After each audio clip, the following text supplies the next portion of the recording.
Hi hello very good morning guys. ಎಲ್ಲರೂ ಹೇಗಿದ್ದೀರಾ? So I hope ಎಲ್ಲರೂ ಚೆನ್ನಾಗಿದ್ದೀರಾ ಅಂತ ಅಂದ್ಕೊಂಡಿದ್ದೀನಿ. ನಾನು ಕೂಡ ತುಂಬ ಚೆನ್ನಾಗಿದ್ದೀನಿ ಅಂತ ಹೇಳ್ತಾ ಇವತ್ತಿನ ವ್ಲಾಗ್ ಸ್ಟಾರ್ಟ್ ಮಾಡ್ತಾ ಇದ್ದೀನಿ. So welcome back to Lakshmi Lokesh YouTube channel. So ನಾನು ನಾನು ಹೇಳ್ತಾನೆ ಇದ್ದೀನಿ, ನೆನ್ನೆನೂ ಹೇಳಿದೆ, ಇವತ್ತು ಹೇಳಿದ್ದೀನಿ. ನನ್ನ ಅದೊಂದು ವ್ಲಾಗ್ ನಿಜವಾಗ್ಲೂ ಅಷ್ಟೊಂದು ಎಲ್ರಿಗೂ ಮನಸ್ಸು ಮುಟ್ಟೋ ಥರ ಆಗಿದೆ ಅನ್ನೋದು ನನಗಂತೂ ಗೊತ್ತಿರಲಿಲ್ಲ. ಯಾಕೆಂತ ಹೇಳಿದ್ರೆ, ಸೊ ನಾನು ಏನು ಒಡವೆ ಕೊಟ್ಟಿದ್ದಾರೆ ಅಂತ ವ್ಲಾಗ್ ಮಾಡಿದ್ನೋ ಅದನ್ನು ಆ್ಯಕ್ಚುಲಿ ತುಂಬ ಜನ ತುಂಬ ರೆಸ್ಪಾನ್ಸ್ ಮಾಡ್ತಾ ಇದ್ದೀರಾ. ಹಾಗೆ ಅದರಲ್ಲಿ ನೀವು ಕೂಡ ಸಜೆಷನ್ ಕೊಡಿ, ಅದನ್ನು ಏನು ಮಾಡಬೇಕು ಅಂತ ಕೂಡ ಕೇಳಿದ್ದೆ. ಎಲ್ಲರೂ ನಿಮ್ಮ ಅಭಿಪ್ರಾಯನ ತುಂಬ ಚೆನ್ನಾಗಿ ಹೇಳ್ತಾ ಇದ್ದೀರಾ. ಅಜ್ಜಿದು ಇವತ್ತೊಬ್ಬರು ಸಿಸ್ಟರ್ ಮೆಸೇಜ್ ಮಾಡಿದ್ದಾರೆ. ಅದು ಅವ್ರದ್ದು ತಾಳಿ ಗುಂಡೆ ನಿಮಗೆ ಕೊಟ್ಟಿದ್ದಾರೆ ಅಂದರೆ ಅವ್ರ ತಾಳಿನೇ ಕೊಟ್ಟಿರೋ ಥರ. ಸೊ ಅದು ನಿಮಗೆ ಆಶೀರ್ವಾದನೇ, ಇನ್ನು ಮುಂದೆ ನೀವು ಚೆನ್ನಾಗಿರ್ತೀರ, ಸೊ ತುಂಬ ಚೆನ್ನಾಗಿ ಬೆಳಿತೀರಾ ಅಂತೆಲ್ಲ ಹೇಳಿದ್ದಾರೆ. ಸೊ ನಾನು ಅವ್ರಿಗೆ ನಿಜವಾಗ್ಲೂ ಹಾರ್ಟ್ಫುಲ್ಲಿ ಥ್ಯಾಂಕ್ಸ್ ಹೇಳೋಕ್ಕೆ ಇಷ್ಟಪಡ್ತೀನಿ. ಯಾಕೆಂತ ಹೇಳಿದ್ರೆ ಒಂದೊಂದು ಮೆಸೇಜ್ ಈ ಥರ ನೋಡಿದಾಗ ನನಗಂತೂ ತುಂಬ ಅಂದರೆ ತುಂಬ ಖುಷಿ ಆಗ್ತಾಯಿದೆ. ಎಲ್ಲರ ಆಶೀರ್ವಾದನೂ ಇರಲಿ ಅಂತಲೂ ಕೇಳ್ಕೊತೀನಿ. ಹಾಗೆ ಇವತ್ತಿನ ವ್ಲಾಗ್ ಏನಪ್ಪ ಅಂತ ಹೇಳಿದ್ರೆ, ನಿಮ್ಗಾಗಲೇ ಈಗ ನನ್ನ ತಮ್ಮನೇಲಿ ನೋಡಿದ ತಕ್ಷಣ ಗೊತ್ತಾಗ್ಬಿಟ್ಟಿರುತ್ತೆ ಏನರ ಬಗ್ಗೆ ಮಾತಾಡ್ತಿದ್ದೀನಿ ಅಂತ. ಸೊ ನನ್ನ ವಾಯ್ಸ್ ಅಂತೂ ಇವತ್ತು ತುಂಬ ಇರಿಟೇಷನಲ್ಲ ಇದೆ. ಸೊ ಯಾರು ಬೇಜಾರು ಮಾಡ್ಕೋಬೇಡಿ. ನಿಮಗೆಲ್ಲ ಗೊತ್ತಾಯಿದೆ, ವೆದರ್ ಅಂತೂ ತುಂಬ ಕೋಲ್ಡ್ ಆಗಿದೆ. ಸೊ ಗೊತ್ತಿಲ್ಲ, ಚೆನ್ನಾಗೇ ಇರ್ತೀನಿ. ಬಟ್ ನಮಗೆ ರೂಮಲ್ಲಿ ವೆಂಟಿಲೇಟರ್ ಕೂಡ ಹಾಕ್ಬಿಟ್ಟಿದ್ದಾರೆ. ಅದೇನಾಗುತ್ತೆ, ನೈಟ್ ಹೊತ್ತು ಗಾಳಿ ತುಂಬ ಬರುತ್ತೆ, ಹಾಗಾಗಿ ಹಿಂಗೆ ಎದುರುಗಡೆನೇ ಮಲಗೋದ್ರಿಂದ ಸ್ವಲ್ಪ ಶೀತ ಜಾಸ್ತಿ ಆಗಿಬಿಟ್ಟಿದೆ. ಇವತ್ತು ರಿತಿಕ್ಷನ್ಗೆ ಆ್ಯಕ್ಚುಲಿ ಸ್ಕೂಲ್ ರಜಾ ಇದೆ. ಅಕ್ಕನೂ ತಮ್ಮನೂ ಈಚೆ ಆಟ ಆಡ್ತಾ ಇದ್ದಾರೆ ಅವ್ರ ಅಪ್ಪನ ಜೊತೆ. ಇವತ್ತಿನ ವ್ಲಾಗ್ ಏನಪ್ಪ ಅಂತ ಹೇಳಿದ್ರೆ, ಗೈಸ್ ನನಗೆ ಅದೇ ರೀತಿ ಸೊ ಇದನ್ನು ಶೇರ್ ಮಾಡ್ಕೋಬೇಕು ಅಂತ ಅನ್ನಿಸ್ತು. ಅದನ್ನು ಶೇರ್ ಮಾಡ್ಕೋಬಾರ್ದು ಅನ್ನೋ ಥರನೇ ಇದ್ದೆ. ಬಟ್ ನನಗೆ ಇಷ್ಟೊಂದು ಸಪೋರ್ಟ್ ಕೊಡ್ತಿರೋದು ನೋಡಿ ನಿಮ್ಮೆಲ್ಲರ ಹತ್ರ ಶೇರ್ ಮಾಡಬೇಕು ಅಂತ ಅನ್ನಿಸ್ತು. ಏನಪ್ಪ ಅದು ಅಂತ ಹೇಳಿದ್ರೆ, ನಾನು ಮದುವೆ ಆದಾಗ ಎಲ್ಲರೂ ನನ್ನ ಅಂದರೆ ಯಾವ ಥರ ಅಂದರೆ ಆಡ್ಕೊಂಬಿಟ್ಟಿದ್ರು. ಯಾವ ಥರ ಗೊತ್ತಾ? ಸೊ ಹಳ್ಳಿ ಹುಡುಗನ ಮದುವೆ ಆಗ್ತಾ ಇದೆಯಾ ಹಂಗೆ ಹಿಂಗೆ ಅಂತ. ಒಂದು ನಿಮಿಷ ಗಾಯ್ಸ್, ಪಾಪು ಬಂದುಬಿಡ್ತಾನೆ. ಡೋರ್ ಹಾಕ್ಕೊಂಡು ವ್ಲಾಗ್ ಸ್ಟಾರ್ಟ್ ಮಾಡ್ಬಿಡ್ತೀನಿ. ಸೊ ಹಳ್ಳಿ ಹುಡುಗನ ಮದುವೆ ಆಗಿದೆಯಾ, ನಿನಗೇನು ಏನು ಇರುತ್ತೆ ಏನು ಇರಲ್ಲ, ಚೆನ್ನಾಗಿರಲ್ಲ ನಿನ್ನ ಲೈಫು, ಯಾರಾದರೂ ಗೂಬೆಗಳು ಅಂದರೆ. ನಾನು ಫಸ್ಟು ಬೆಂಗಳೂರಲ್ಲೇ ಇದ್ದಿದ್ದು ಗೈಸ್. ಸೊ ಬೆಂಗಳೂರಲ್ಲಿ ಚೆನ್ನಾಗಿ ನಾನು ಕೂಡ ಒಂದು ಕಂಪ್ನಿಲಿ ಕೆಲ್ಸಕ್ಕೆ ಹೋಗ್ತಾ ಇದ್ದೆ. ಈಗ ಸಡನ್ನಾಗಿ ಏನು ನಾನೇನು ಮದುವೆ ಸಡನ್ನಾಗಿ ಏನಾಗಿಲ್ಲ, ನನ್ನ ಅತ್ತೆ ಮಗನ್ನೇ ನಾನು ಆಗಿರೋದು. ನನಗೆ ಏನಿತ್ತು ಅಂತ ಹೇಳಿದ್ರೆ, ಸೊ ಎಲ್ಲರೂ ಅಲ್ಲ, ಒಬ್ಬೊಬ್ಬರು ಅಂದರೆ ನನ್ನ ಕಾಲೇಜ್ ಡೇಸಲ್ಲಾಗಿರ್ಬೋದು, ಬೇರೆ ಯಾವುದೇ ಕೆಲ್ಸಕ್ಕೆ ಹೋಗೋ ಟೈಮಲ್ಲಾಗಿರ್ಬೋದು, ಯಾವುದೇ ಟೈಮಲ್ಲಾದ್ರೂ ನನ್ನ ಕಣ್ಮುಂದೆ ನೋಡ್ತಾ ಇದ್ದೆ. ಒಬ್ಬೊಬ್ಬರು ನಿಜವಾದ ಲವ್ ಮಾಡೋ ಹುಡುಗಿನೇ ಲವ್ ಮಾಡ್ತಿದ್ರು ಕೂಡ, ನಿನ್ನಾಣೆ ನಾನು ಸ್ಮೋಕ್ ಮಾಡಲ್ಲ ಅಂತ ಹೇಳಿದ್ರು ಹಿಂದೆ ಮಾಡ್ತಾನೆ ಇದ್ದರು. ಬಟ್ ಅವಳು ಕಾಲಲ್ಲಿ ಮಾತ್ರ ಸುಳ್ಳು ಹೇಳೋರು. ನಾವೆಲ್ಲ ಅವಾಗ ಏನು ಈ ಥರ ಎಲ್ಲ ಸುಳ್ಳು ಹೇಳ್ತೀಯಾ ಅಂತ ಹೇಳ್ತಾ ಇದ್ದೆ. ಇನ್ನು ಕೆಲವರು ಡ್ರಿಂಕ್ಸ್ ಮಾಡಲ್ಲ ಅಂತ ಅವಳ ನಿನ್ನಾಣೆ ನಾನು ಬಿಟ್ಟಿದ್ದೀನಿ ಅಂತ ಹೇಳೋರು, ಪಾರ್ಟಿಲಿ ಆಫೀಸ್ ಪಾರ್ಟಿಗಳಲ್ಲಿ ಮಾಡೋರು. ಸೊ ನನ್ನ ಮೈಂಡಿಗೆ ಏನು ಬಂದಿತ್ತು ಅಂತ ಹೇಳಿದ್ರೆ, ಸೊ ಮೇ ಬಿ ಎಜುಕೇಟೆಡ್ಸು ಮತ್ತು ಬೆಂಗಳೂರಲ್ಲಿರೋರು ಇದೇ ಥರ ಸುಳ್ಳು ಹೇಳ್ತಾರಾ ಅನ್ನೋದು ನನ್ನ ಮೈಂಡಲ್ಲಿ ಫಿಕ್ಸ್ ಆಗಿತ್ತು. ಸೊ ಹಾಗಾಗಿ ನಾನು ನನ್ನ ಅತ್ತೆ ಮಗನ್ನೇ ನಾನು ಇಷ್ಟಪಟ್ಟು ಮದುವೆ ಆಗಿದ್ದು. ನನ್ನ ಐಡಿಯಾ ಏನಿತ್ತು, ಎಲ್ಲಿದ್ದರೆ ಏನೋ ನಾನು ಚೆನ್ನಾಗಿರ್ತೀನಿ ಅಂತ ಅಂದ್ಕೊಂಡು ನಾನು ಹಳ್ಳಿ ಹುಡುಗನ್ನೇ ಲವ್ ಮಾಡಿ ಮದುವೆ ಆಗಿದ್ದು. ಅದರಲ್ಲಿ ಕೆಲವರೆಲ್ಲ ನನ್ನ ಆಡ್ಕೊಂಡಿದ್ರು. ಆಗ ಏನಪ್ಪ ಅಂದರೆ, ಕೆಲ್ಸಕ್ಕೆ ಹೋಗ್ತೀಯಾ, ಇಲ್ಲೇ 30,000 35,000 ಸಂಬಳ ಇಟ್ಕೊಂಡು ಅಲ್ಲಿ ಏನು ಮಾಡ್ತೀಯಾ, ಯಾರಾದರೂ ನಿನ್ನ ಗಂಡ ಏನು ಮಾಡ್ತಾನೆ ಅಂದರೆ ಏನು ಹೇಳ್ತೀಯ ಅಂತ ಹೇಳೋರು. ಸೊ ನನ್ನ ಗಂಡ ಆ್ಯಕ್ಚುಲಿ ಮಾಡೋದು ಕುರಿ ವ್ಯಾಪಾರನೇ ಮಾಡೋದು. ಒಂದು ಎಜುಕೇಟೆಡ್ ಆಗಿ ನಿನ್ನ ಹಸ್ಬೆಂಡ್ ಏನು ಮಾಡ್ತಾರೆ ಅಂದರೆ ಕುರಿ ಕಾಯ್ತಾನೆ ಅಂತ ಹೇಳ್ಕೊಳಕ್ಕೆ ನಿನಗೇನು ನಾಚಿಕೆ ಆಗಲ್ವಾ, ನೀನೆಲ್ಲಿರ್ತೀಯಾ, ಇರಲ್ಲ ಬಿಡು, ಮದುವೆ ಆಗಿ 1 ವರ್ಷಕ್ಕೆ ನನಗಾಗಲ್ಲ ಅಂತ ಬಿಟ್ಟು ಬಂದುಬಿಡ್ತೀಯ ಅಂತಲೂ ಮಾತಾಡಿದರು. ಇನ್ಫ್ಯಾಕ್ಟ್ ಈ ಊರಲ್ಲೂ ಕೂಡ ಮಾತಾಡಿದ್ದಾರೆ. ಸೊ ಅದು ನನಗೆ ಈಗೀಗ ಗೊತ್ತಾಗ್ತಿದೆ ಏನಪ್ಪ ಏನು ಮಾತಾಡಿದ್ದಾರೆ ಅಂದರೆ, ಈಗ ಏನೋ ಇಷ್ಟಪಟ್ಟು ಒಂದು ಸ್ವಲ್ಪ ದಿನ ಇರ್ತಾರೆ, ಆಮೇಲೆ ಅವ್ರು ಇರಲ್ಲ. ಲವ್ ಮ್ಯಾರೇಜ್ ಮಾಡ್ಕೊಂಡಿದ್ದೀನಿ ಅಂತ ಇರ್ತಾಳೆ. ಬೆಂಗಳೂರು ಹುಡುಗಿ ಅವ್ರು ಆ ಥರ ಎಲ್ಲ ರಿಚ್ ಆಗಿರ್ತಾರೆ, ಅಷ್ಟೊಂದು ಸ್ಟೈಲ್ ಎಲ್ಲ ಮಾಡ್ಕೊಂಡಿರ್ತಾರೆ. ಅವ್ರು ಬಂದು ಹಳ್ಳೀಲಿ ನಿಜವಾಗ್ಲೂ ಜೀವನ ಮಾಡ್ತಾರಾ, ಇಲ್ಲ 1 ವರ್ಷ ಇರ್ತಾಳೆ ಹೊಂಟೋಗ್ತಾಳೆ ಅಂತೆಲ್ಲ ಮಾತಾಡಿದರು. ನನಗದು ರೀಸೆಂಟಾಗಿ ನನಗಿಬ್ರು ಮಕ್ಕಳಾಗೋವರೆಗೂ ಗೊತ್ತಾಗಿರಲಿಲ್ಲ. ಬಟ್ ಯಾಕೆ ಜನ ಆ ಥರ ಥಿಂಕ್ ಮಾಡ್ತಾರೋ ಗೊತ್ತಿಲ್ಲ. ಎಲ್ಲರೂ ಒಂದೇ ಮನಸ್ಥಿತಿಲಿ ಇರಲ್ಲ. ನಾನು ಏನು ಅಂದ್ಕೊಳ್ತೀನಿ ಅಂದರೆ, ಯಾರು ತಂದೆ ತಾಯಿ ನೆರಳಲ್ಲಿ ಬೆಳೆದಿರ್ತಾರೋ, ಆಮೇಲೆ ನನ್ನ ಅನುಭವದಲ್ಲಿ ಸ್ಪೆಷಲಾಗಿ ಹೇಳಬೇಕು ಅಂದರೆ, ಯಾರು ತಾಯಂದಿರು ಮಕ್ಕಳಿಗೆ ನಿಜವಾಗ್ಲೂ ಅವ್ರ ಮನೆ ಕಷ್ಟನ ಅರ್ಥ ಮಾಡಿಸಿರ್ತಾರೋ ಆ ತಾಯಂದಿರು ಆ ಮಕ್ಕಳು ಯಾವತ್ತೂ ಓಡೋಗಲ್ಲ. ಆಮೇಲೆ ಇನ್ಫ್ಯಾಕ್ಟ್ ಅವ್ರು ಲವ್ ಮಾಡಿದ್ರು ಕೂಡ ಇಲ್ಲ ಮಾಡ್ಕೋತೀನಿ ಅಂತ ಹೇಳಿ ಮಾಡ್ಕೊಂಡಿರ್ತಾರೆ. ಅದು ನಮ್ಮ ಮನ್ಸಿಗೆ ಬಂದ್ಬಿಟ್ಟಿರುತ್ತೆ. ಈಗ ನಾನು ಮದುವೆ ಮಾಡ್ಕೊಂಡಿದ್ದೀನಿ, ನಮ್ಮ ಅಮ್ಮನ ಹೆಸರು ತರಬೇಕು, ಅದರಲ್ಲೂ ರಿಲೇಷನ್ ಅಣ್ಣನ ಮಗನೇ, ತವ್ರ ಮನೆ ಹೆಸರು ಉಳಿಸ್ಬೇಕಾಗತ್ತೆ. ಆಮೇಲೆ ನಮ್ಮ ಅಪ್ಪ ಅಮ್ಮ ಹಂಗಿದ್ದಾರೆ, ಏ ಅವರು ಇಂಥವ್ರ ಮಗಳು ಹಿಂಗೆ ಗಂಡನ ಬಿಟ್ಟು ಬಂದಿದ್ದಾಳೆ ಅಂದರೆ ಒಂದು ಹೆಸರು ಬಂದ್ಬಿಡುತ್ತೆ ಅಂತ ಈ ಇಂಟೆನ್ಷನ್ ಎಲ್ಲ ನಮಗಿರುತ್ತೆ. ಸೊ ಕಷ್ಟ ಗೊತ್ತಿರೋ ಹೆಣ್ಮಕ್ಳು ಯಾರು ಬರಲ್ಲ. ಆಮೇಲೆ ಇನ್ನು ಕೆಲವ್ರಿಗೆ ಪಾಪ ಬಂದಿರ್ತಾರೆ, ಅವ್ರಿಗೆ ನಾನು ಕಷ್ಟ ಗೊತ್ತಿಲ್ಲ ಅಂತಲೂ ಹೇಳೋಕ್ಕೋಗಲ್ಲ. ಪಾಪ ಅವ್ರ ಮನೇಲಿ ಏನೇನು ಪ್ರಾಬ್ಲಮ್ ಇರುತ್ತೋ ಅವ್ರಿಗೆ ಬೇರೆ ಯಾವ ಥರ ಕಷ್ಟ ಇರುತ್ತೋ ನನಗಂತೂ ನಿಜವಾಗ್ಲೂ ಗೊತ್ತಿಲ್ಲ. ಬಟ್ ನನ್ನ ಬಗ್ಗೆ ಈ ಥರ ಮಾತಾಡಿದವರೆಲ್ಲ ಇವತ್ತು ಹುರ್ಕೊಂಡು ಸಾಯ್ತಿದ್ದಾರೆ. ಯಾಕೆ ಹಂಗೆ ಹೇಳ್ತಿದ್ದೀನಿ ಅಂತ ಹೇಳಿದ್ರೆ, ನಾನು ಆ್ಯಕ್ಚುಲಿ ಮದುವೆ ಆಗಿ ಬಂದ್ರೂ ನಾನು ಅಂದರೆ ಆ ಹಳ್ಳೀಲಿರೋದು ತುಂಬ ಕಷ್ಟ ಆಗುತ್ತೆ. ನಮ್ಮೂರಲ್ಲಿ ಏನು ಬೇಕಂದ್ರೂ ಸಿಕ್ಕಲ್ಲ ಅಂಥೇಳಿ ಊರಲ್ಲೇ ಒಂದು 3 ಕಿಲೋಮೀಟ್ರ್ 3.5 ಕಿಲೋಮೀಟ್ರ್ ದೂರದಲ್ಲೇ ಒಂದು ಒಂದು ಸ್ವಲ್ಪ ಊರು ಸಿಟಿ ಥರ ಇದೆ. ಅಲ್ಲಿ ಒಂದು ಬಾಡಿಗೆ ಮನೆ ಮಾಡಿಕೊಂಡು ನಾನು ಇರೋಕ್ಕೆ ಸ್ಟಾರ್ಟ್ ಮಾಡಿದ್ದು ನನ್ನ ಮಗಳಾದಮೇಲೆ. ಸೊ 3 ಇಯರ್ಸ್ ಆದಮೇಲೆ ನಾನಿದ್ದಿದ್ದು 2,000 ರೂಪಾಯಿ ಬಾಡಿಗೆ ಮನೆಯಲ್ಲಿದ್ದೆ ಆವಾಗ. ಸೊ ಆ ಟೈಮಲ್ಲಿ ಒಂದೊಂದು ಸ್ವಲ್ಪ ನನಗೂ ಕೂಡ ಕಷ್ಟ ಆಗೋದು. ಒಂದೊಂದು ಸಲ ಕೆಲಸ ಇರ್ತಿರ್ಲಿಲ್ಲ, ಏನಂತ ಗೊತ್ತಿಲ್ಲ. ಅಷ್ಟು ಚೆನ್ನಾಗಿದ್ರೂ ಕೂಡ ಸಮ್ಟೈಮ್ಸ್ ನಮಗೂ ಪ್ರಾಬ್ಲಮ್ ಆಯಿತು. ಅದಾದಮೇಲೆ ಏನು ಮಾಡಿದೆ, ಈ ಥರ ತಿಂಗಳು ಬಾಡಿಗೆ ಕಟ್ಕೊಂಡು ಹೋದರೆ ನಾವು ಜೀವನ ಮಾಡೋಕ್ಕಾಗಲ್ಲ ಅಂಥೇಳಿ ನಂದು ಏನು ಒಡವೆ ಇತ್ತು, ಸೊ ಆ ಒಡವೆನೊಂದು ಇಟ್ಬಿಟ್ಟು ನಾವು ಲೀಸಿಗೆ ಹೋಗೋಣ ಅಂಥೇಳಿ ಡಿಸೈಡ್ ಮಾಡಿಕೊಂಡು ಸೊ ಒಡವೆ ಎಲ್ಲ ಸ್ವಲ್ಪ ಬ್ಯಾಂಕಲ್ಲಿ ಇಟ್ಬಿಟ್ಟು ಒಂದು 3 ಲಕ್ಷಕ್ಕೆ ಒಂದು ಮನೆಗೆ ಬಂದ್ವಿ. ಸೊ ಈ ಮನೆಗೆ ಬಂದಮೇಲೆ ನಾವೇನು ಗೋಲ್ಡ್ ಅಡ ಇಟ್ಟಿದ್ವಲ್ಲ, ಸೊ ಆ ಗೋಲ್ಡ್ ಬಿಡಿಸ್ಕೊಳಕ್ಕೆ ಇಲ್ಲಿ ಆಲ್ರೆಡಿ ನಾವು ಲೀಸಿಗಿದ್ವಿ. ಆ ಗೋಲ್ಡ್ನ ಬಿಡಿಸ್ಕೊಳಕ್ಕೆ ಮತ್ತೆ ಕಷ್ಟಪಟ್ಟು ಒಂದು ಚೀಟಿ ಅಂತ ಹಾಕ್ಕೊಂಡು ಆ ಗೋಲ್ಡ್ನ ಬಿಡಿಸ್ಕೊಂಡ್ವಿ. ಅದಾದಮೇಲೆ ನಾವು ಲೋನ್ ಅಂತ ಮಾಡಿಸ್ಕೊಂಡ್ವಿ.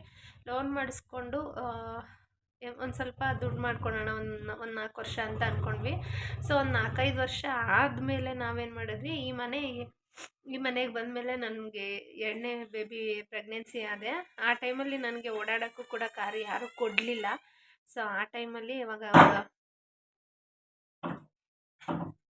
ಲೋಕಿ ಏನೋ ಸಡನ್ನಾಗಿ ಏನೋ ಇಡಬೇಕು ಅಂತ ಹೇಳಿ ಬಂದ.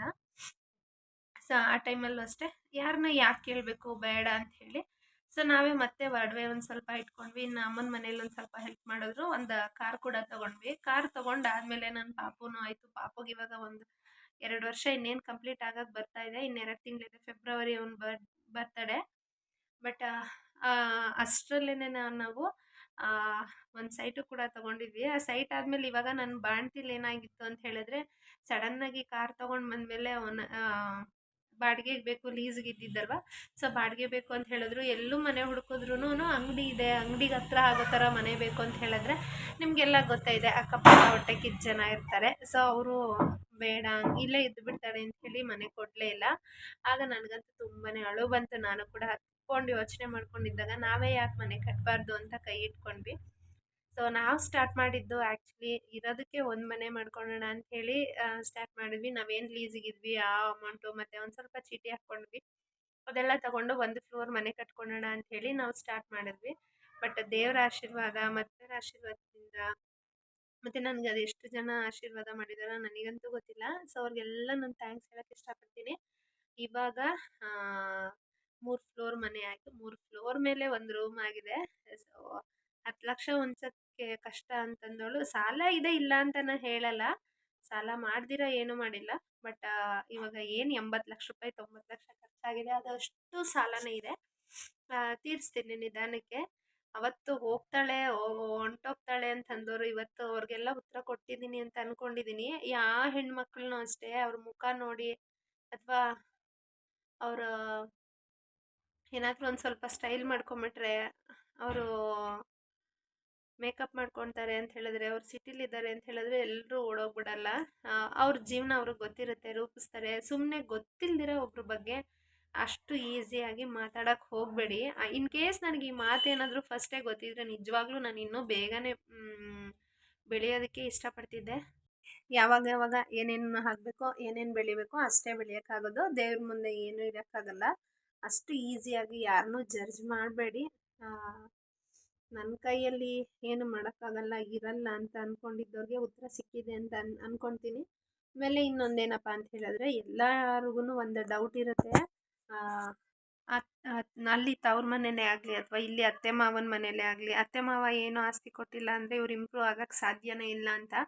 ಸೊ ಹೊಲ ಆಗಿರ್ಬೋದು ಅಥವಾ ಜಮೀನಾಗಿರ್ಬೋದು, ಇಲ್ಲ ಅವ್ರೇನು ಡಿವೈಡ್ ಮಾಡ್ದಿರ ಒಂದು ಸ್ವಲ್ಪ ದುಡ್ಡು ಕೊಡ್ದಿರ ಇವ್ರು ಇಂಪ್ರೂವ್ ಆಗೋಕ್ಕೆ ಸಾಧ್ಯನೇ ಇಲ್ಲ ಅಂತ. ಸೊ ಅದು ನನ್ನ ಪ್ರಕಾರ, ನನ್ನ ಒಪಿನಿಯನ್ ಪ್ರಕಾರ ಅದು ಸುಳ್ಳು ಅಂತ ಅನಿಸುತ್ತೆ. ನೋಡಿ, ಇವ್ರು ರಜಾ ಇದ್ದರೆ ಅಕ್ಕನೋ ತಮ್ಮನೋ ಕಿತ್ತಾಡೋದು ನಾನು ನೋಡೋಕ್ಕಾಗಲ್ಲ. ಅವನು ಕಣ್ಣಿಗೆ ಹೊಡೆದ ಅಂತ ಹೇಳಿ ಬಂದಿದ್ದಾಳೆ. ಕಣ್ಣು ಹೊಡಿತಿಲ್ಲ ಮತ್ತೆ ಏನಕ್ಕೆ? ಸರಿ ಆಯಿತು. ನಾನು ಹೊರಗಡೆ ಬಂದಾಗ ನಿಜವಾಗ್ಲೂ ಗೈಸ್, ಅಂದರೆ ನಾನು ಯಾವುದೇ ರೀತಿ ಏನು ಜಗಳ ಮಾಡ್ಕೊಂಡೇನೂ ಬಂದಿಲ್ಲ. ಬಟ್ ನಾನು ಆಗಲೇ ಹೇಳಿದ್ನಲ್ಲ, ಅಲ್ಲಿ ಇರೋಕ್ಕಾಗಲ್ಲ ಅಂಥೇಳಿ ಇಲ್ಲಿ ಸಿಟಿಲಿದೆ ಅಷ್ಟೇ. ಬಟ್ ಹೋಗೋದು ಬರೋದು, ಅವ್ರು ಏನಾದರೂ ಮಾಡಿದ್ರೆ ನನಗೆ ಕೊಟ್ಟು ಕಳಿಸೋದು, ನಾನೇನಾದರೂ ಮಾಡಿದ್ರೆ ಅಲ್ಲಿಗೆ ಕೊಡೋದು, ಈ ಥರ ಚೆನ್ನಾಗೇ ಇದ್ದೀವಿ. ಯಾವುದೇ ರೀತಿ ನಾನು ಅಂದರೆ ನನ್ನ ಮೈಂಡಲ್ಲಿ ಒಂದಿತ್ತು. ಸೊ ನಾನು ಬಂದಿರೋದು ಇವ್ರ ಮೈಂಡಲ್ಲಿ ಸಿಟಿ ಹುಡುಗಿ ಅಂದ್ರೇ ಬೇರೆ ಥರ ಇರುತ್ತೆ. ನಾನು ಇವಾಗ ಏನಾದರೂ ಅವ್ರ ಹತ್ರ ಸಹಾಯ ಕೇಳಿದ್ರು ಕೂಡ, ಓ ಇವಳ ಆಸ್ತಿಗೋಸ್ಕರನೇ ಈ ಥರ ಮಾಡಿದ್ದಾರೆ ಅಂತ ಬರುತ್ತೆ, ಅಥವಾ ಜಮೀನು ಇಲ್ಲ ಅಣ್ಣ ತಮ್ಮನ್ನ ದೂರ ಮಾಡೋದಕ್ಕೆ ಅಂತ ಒಂದು ಮಾತು ಬರುತ್ತೆ ಅಂತ ಹೇಳಿ ನಾನು ಈಚೆ ಬಂದಾಗ ನಾನು ಅವ್ರ ಹತ್ರ ₹1 ದುಡ್ಡು ಎಕ್ಸ್ಪೆಕ್ಟ್ ಮಾಡಿಲ್ಲ. ಒಂದು 50 ಪೈಸನೂ ನಾನು ಇಸ್ಕೊಂಡಿಲ್ಲ. ಇನ್ನು ಈಗಲೂ ಅಷ್ಟೇ, ನಾನು ಏನು ಮನೆ ಕಟ್ಟಿದ್ದೀನಿ ಅದೇನಿದ್ರು ಸೊ ನನ್ನ ಅಕ್ಕ ತಂಗಿದಿರ ಸಪೋರ್ಟು, ನನ್ನ ಅಮ್ಮನ ಸಪೋರ್ಟಿಂದ ಅಷ್ಟೇ ನಾನು ಮಾಡಿರೋದು. ಸೊ ನಾನು ಈಗಲೂ ಅಷ್ಟೇ ಅವ್ರ ಹತ್ರ ನಾನು ಯಾವುದೇ ಕಾರಣಕ್ಕೂ ಕೈ ಚಾಚಿಲ್ಲ, ಚಾಚೋದು ಇಲ್ಲ. ಮುಂದೆ ಅವ್ರ ಮನೆಯಿಂದ ಏನು ಕೊಡ್ತಾರೋ ಅದನ್ನು ಅವ್ರಿಗೆ ಬಿಟ್ಟಿದ್ದು. ಅದನ್ನು ನಾನು ಯಾವತ್ತೂ ಕೇಳ್ಕೊಳೋದಿಷ್ಟೇ ದೇವ್ರ ಹತ್ರ. ಸೊ ನನಗೆ ಕೊಡು ಅಂತ ನಾನು ಕೇಳಲ್ಲ. ಏನೇ ಕಷ್ಟ ಬಂದರೂ ತಡ್ಕೊಳೋ ಶಕ್ತಿ ಕೊಡು, ಮತ್ತು ನನ್ನ ಯಾರು ಆಡ್ಕೊಂಡಿದ್ದಾರೋ ಅವ್ರ ಮುಂದೆ ಸೊ ನಾನು ಚೆನ್ನಾಗಿ ಬೆಳೆದು ತೋರಿಸ್ಬೇಕು ಅಂತ ನನ್ನ ಆಸೆ ಇತ್ತು. ಇವತ್ತು ನನ್ನ ಮನೆ ಮುಗಿಯಕ್ಕೆ ಬಂತು. ಇನ್ನೇನು ನನಗೆ ಏಪ್ರಿಲಲ್ಲಿ ಗೃಹ ಪ್ರವೇಶ ಇಟ್ಕೊಂಡಿದ್ದೀನಿ. ಯಾಕಂದರೆ ನನ್ನ ಅಕ್ಕಂದಿರು ಮಕ್ಕಳೆಲ್ಲ SSLC ಎಕ್ಸಾಮ್ ಇದೆ ಅವ್ರಿಗೆ. ಫೆಬ್ರವರಿ ಮಾರ್ಚಲ್ಲೆಲ್ಲ ಎಕ್ಸಾಮ್ ಸ್ಟಾರ್ಟ್ ಆಗುತ್ತೆ. ಸೊ ನಾನು ಫೆಬ್ರವರಿ ಗೃಹ ಪ್ರವೇಶ ಇಟ್ಕೊಂಡ್ರೆ ಯಾರೂ ಬಂದು 1-2 ದಿನ ಇದ್ದು ಎಂಜಾಯ್ ಮಾಡಿ ಹೋಗೋಕ್ಕಾಗಲ್ಲ. ಸೊ ಹಾಗಾಗಿ ನಾನು ಏಪ್ರಿಲಲ್ಲಿ ಇಟ್ಕೊಂಡಿದ್ದೀನಿ. ಯಾಕೆ ಅಂತ ಹೇಳಿದ್ರೆ ಎಲ್ಲ ಕಷ್ಟದಲ್ಲೂ ಅವರೇ ಆಗಿರೋದು. ಅವರೇ ನನ್ನ ಜೊತೆ ಇಲ್ಲ ಅಂತ ಹೇಳಿದ್ರೆ ಇನ್ಯಾಕೆ ಅಂತ ಹೇಳಿ ಪರವಾಗಿಲ್ಲ, ಇನ್ನೂ 4 ತಿಂಗಳು ಈಗ ಏನು ನಾನಿದ್ದೀನಿ ಅದು ಇನ್ನೂ 4 ತಿಂಗಳು ಬಾಡಿಗೆ ಕಟ್ಕೊಂಡೇ ಇರೋಣ ಅನ್ನೋ ಉದ್ದೇಶದಿಂದ ಗೃಹ ಪ್ರವೇಶ ಮಾಡಿಲ್ಲ ನಾನು. ನನ್ನ ಆಡ್ಕೊಂಡವ್ರಿಗೆ ಇನ್ನೂ ಗೃಹ ಪ್ರವೇಶ ಮಾಡಿದ್ಮೇಲೆ ಉತ್ತರ ಸಿಕ್ಕುತ್ತೆ ಅಂತ ಅನಿಸುತ್ತೆ. ಬಟ್ ನಾನು ಕೇಳೋದಿಷ್ಟೇ, ಯಾವ ಹೆಣ್ಮಕ್ಳನ್ನೂ ಮುಖ ನೋಡಿದ ತಕ್ಷಣ ಇವ್ರು ಹಿಂಗೆ ಮದುವೆ ಆಗಿ ಬಂದ ತಕ್ಷಣ ಕೆಲವ್ರು ಹೇಳ್ಬಿಡ್ತಾರೆ ಇವಳು ಕಾಲು ಗುಣನೇ ಈ ಥರ ಅಂತ. ಸೊ ಆ ಥರ ಎಲ್ಲ ಹೇಳಕ್ಕೆ ಹೋಗ್ಬೇಡಿ. ಕಷ್ಟಪಡೋರು ಇರ್ತಾರೆ, ಕಷ್ಟಪಡ್ದಿದ್ದವ್ರು ಇರ್ತಾರೆ. ಆಮೇಲೆ ಎಲ್ರಿಗೂ ಇನ್ನೊಂದೇನು ಹೇಳಕ್ಕೆ ಇಷ್ಟಪಡ್ತೀನಿ ಅಂದರೆ, ಗಂಡ ಹೆಂಡತಿ ಇಬ್ಬರು ಕಷ್ಟಪಟ್ಟರೆ ಬೇಗ ಮೇಲೆ ಬರೋಕ್ಕಾಗೋದು. ಕೆಲವು ಮನೆಯಲ್ಲಿ ಇಲ್ಲ ನೀನು ಹೋಗಬೇಡ ನಾನೇ ದುಡಿತೀನಿ ಅಂತ ಹೇಳ್ತಾರೆ. ಬಟ್ ನಾನು ಅದು ತಪ್ಪು ಅನ್ನಲ್ಲ. ನಾನು ಹೇಳೋದು ಹೆಣ್ಮಕ್ಳಿಗೆ ಆ್ಯಕ್ಚುಲಿ ಕೆಪಾಸಿಟಿ ಇರೋದು 40 ವರ್ಷ ಅಷ್ಟೇ. 35-40 ವರ್ಷ, ಹೆಚ್ಚು ಕಮ್ಮಿ ಅಂದರೂ ಇನ್ನು 41-42 ವರ್ಷ ಅಷ್ಟೇ ನಮ್ಮ ಕೈಯಲ್ಲಿ ದುಡಿಯೋ ಕೆಪಾಸಿಟಿ ಇರೋದು. ಆಮೇಲೆ ನೀವೇ ಹೋಗಿ ದುಡೀರಿ ಅಂದ್ರೂ ಕೂಡ ಆಗಲ್ಲ. ಕೆಲವು ಮನೇಲಿ ಏನಾಗುತ್ತೆ ಅಂತ ಹೇಳಿದ್ರೆ, ಬೇಡ ದುಡಿಯೋದು ಅಂತ ಹೇಳ್ತಾರೆ. ಇವತ್ತು ₹1,000 ಕೂಲಿಗೆ ಹೋಗಿರ್ತೀಯ, ₹1,000 ಇವತ್ತಿನ ಜೀವನಕ್ಕೆ ಆಗಿಬಿಡುತ್ತೆ. ಈ ಥರ ಇದ್ದಾಗ ನಾವು ಮುಂದೆ ಬರೋದಕ್ಕೆ ಆಗೋದೇ ಇಲ್ಲ. ಸೊ ನನ್ನ ಹಸ್ಬೆಂಡ್ ಒಪಿನಿಯನ್ನು ಕೂಡ ಅದೇ ಥರನೇ ಇರೋದು. ಲೋಕಿನೂ ಎಲ್ಲೂ ಬೇಡ ಹೋಗಬೇಡ, ನೀನು ಆಫೀಸ್ಗೆ ಹೋಗ್ತಾಯಿದ್ದೆ ಇವತ್ತು ಬೇಡ ಅಂತಂದಿದ್ರು. ಬಟ್ ತಕ್ಷಣ ನಾನೇನು ದುಡುಕ್ಲಿಲ್ಲ. ಸೊ ನಾನು 1-2 ವರ್ಷ ಟೈಮ್ ತೊಗೊಂಡು ಅವ್ನಿಗೂ ಒಂದು ಟೈಮ್ ಕೊಟ್ಟು ಅವನಿಗೂ ತಿಳಿಸಿ ಅವನಿಗೂ ಅದು ಕರೆಕ್ಟು ಅನ್ನೋ ಥರ ತಲೆಗೆ ಹೋಗೋವರೆಗೂ ಇದ್ದು, ಈಗ ನಾನು ಸಪ್ರೇಟ್ ಅಂಗಡಿ ಮಾಡಿಕೊಂಡು ನಾನೇನು ದುಡಿತೀನಿ ಅದ್ರಲ್ಲಿ ನಾನು ಸಪ್ರೇಟ್ ಚೀಟಿ ಹಾಕ್ಕೊಂಡು ಇದು ನಂದು, ನಾನು ಎತ್ತಿಟ್ಕೋತೀನಿ, ನಾನು ಕೊಡಲ್ಲ ಅನ್ನೋ ಥರ ಏನಿಲ್ಲ ನಮ್ಮದು. ಇಬ್ಬರು ತಿಂಗ್ಳಿಗೆ ಬೇರೆ ಬೇರೆ ಚೀಟಿ ಹಾಕಿ ಇಬ್ಬರು ಎಷ್ಟೆಷ್ಟು ಲಕ್ಷ ಸೇವ್ ಮಾಡ್ಬೋದು ಅನ್ನೋದನ್ನು ಮಾಡಿಕೊಂಡು ಇಬ್ಬರು ಈಕ್ವಲ್ಲಾಗಿ ನಾವು ಏನೇ ತರಬೇಕು ಅಂದರೂ ಏನೇ ಮಾಡಬೇಕು ಅಂದರೂ ಇಬ್ಬರು ಒಂದೇ ಈಕ್ವಲ್ಲಾಗಿ ನಾವು ಡಿಸೈಡ್ ಮಾಡ್ತೀವಿ. ಸೊ ಹಾಗಾಗಿ ನಾವು ಸೈಟ್ ತೊಗೊಂಡಿದ್ದೇ ಆಗಿರ್ಬೋದು ಅಥವಾ ಮನೆ ಕಟ್ಟೋದಕ್ಕೆ ಆಗಿರ್ಬೋದು ಹೆಲ್ಪ್ ಆಗಿದೆ. ಈ ಥರ ಇಬ್ರದ್ದು ಕೈ ಜೋಡಿಸಿದ್ರೇ ಆಗುತ್ತೆ ಅಂತ ನನಗನ್ಸುತ್ತೆ. ಇಲ್ಲಾಂದರೆ ಕಷ್ಟ ಆಗುತ್ತೆ. ಸೊ ಅದಕ್ಕೆ ಇತ್ತೀಚಿನ ದಿನಗಳಲ್ಲಿ ಕೆಲವ್ರ ಮನೇಲಿ ಒಂಥರ ಅವ್ರ ಮೇಲೆ ನಂಬಿಕೆ ಇರುತ್ತೋ ಇಲ್ಲ ಅಂತನೋ ಗೊತ್ತಿಲ್ಲ. ಬಟ್ ಹೆಣ್ಮಕ್ಳು ನೀವು ಅಷ್ಟೇ ತಾಳ್ಮೆಯಿಂದ ಇದ್ದರೆ ಎಲ್ಲನೂ ಕೂಡ ಸರಿ ಹೋಗುತ್ತೆ. ಹೋಗಲ್ಲ ಅನ್ನೋರಿಗೆ ನೀವು ಅರ್ಥ ಮಾಡಿಸಿದ್ರೆ ಸರಿ ಹೋಗುತ್ತೆ ಅವ್ರ ಜೀವನ ಅಂತ ಅಂದ್ಕೊಳ್ತೀನಿ. ಸೊ ಫೈನಲಿ ಇವತ್ತಿನ ವ್ಲಾಗಲ್ಲಿ ನಾನು ಏನು ಯಾರಿಗೆ ತಿಳಿಸ್ಬೇಕು ಅಂತ ಅಂದ್ಕೊಂಡಿದ್ನೋ ಅವ್ರಿಗೆ ತಿಳಿಸಿದ್ದೀನಿ ಅಂತ ಅಂದ್ಕೊಂಡಿದ್ದೀನಿ. ಇವಳು ಇರಲ್ಲ, 1 ವರ್ಷ ಆದಮೇಲೆ ಹೊರ್ಟೋಗ್ತಾಳೆ, ಇವಳಿಗೇನು ಕೊಡಬೇಡಿ ಅಂತ ಅಂದವರು, ನಿಮ್ಮದು ನಾನು ಏನು ಈಸ್ಕೊಂಡಿರ, ನಾನು ಏನು ಮಾಡ್ದಿರ ನಾನು ಸಾಧಿಸಿದ್ದೀನಿ ಅನ್ನೋದು ಹಠ ನನಗಿದೆ. ಅದೇ ಖುಷಿ ನನಗೂ ಕೂಡ ಇದೆ ಅಂತ ಹೇಳ್ತಾ ಇವತ್ತಿನ ಬ್ಲಾಗ್ ಇಲ್ಲಿಗೆ ಮುಗಿಸ್ತಾ ಇದ್ದೀನಿ. Thank you for all your supporting. ಇದೇ ರೀತಿ ಸಪೋರ್ಟ್ ಮಾಡ್ತಾಯಿರಿ. ಇನ್ನು ಯಾರ್ಯಾರು ನನ್ನ ಚಾನಲ್ನ ಸಬ್ಸ್ಕ್ರೈಬ್ ಮಾಡ್ದಿರ ನೋಡ್ತಾ ಇದ್ದೀರಾ, ಸೊ ಪ್ಲೀಸ್ ಸಬ್ಸ್ಕ್ರೈಬ್ ಮಾಡಿಕೊಂಡು ಖುಷಿ ಇದೆ ನನಗೆ. ನಿನ್ನೆಯಿಂದ ಆ್ಯಕ್ಚುಲಿ ತುಂಬಾ ಜನ ಸಬ್ಸ್ಕ್ರೈಬ್ ಆಗ್ತಾ ಇದ್ದೀರಾ. ಸೊ ಹೊಸ್ದಾಗಿ ಮಾಡೋರಿಗೆ ಈ ಥರ ಸಬ್ಸ್ಕ್ರೈಬರ್ ಸಿಕ್ಕಿದಾಗ ಅದರಲ್ಲಿರೋ ಖುಷಿನೇ ಬೇರೆ. Thank you, love you all. ಎಲ್ಲರಿಗೂ ಇದೇ ರೀತಿ ಸಪೋರ್ಟ್ ಮಾಡ್ತಾಯಿರಿ.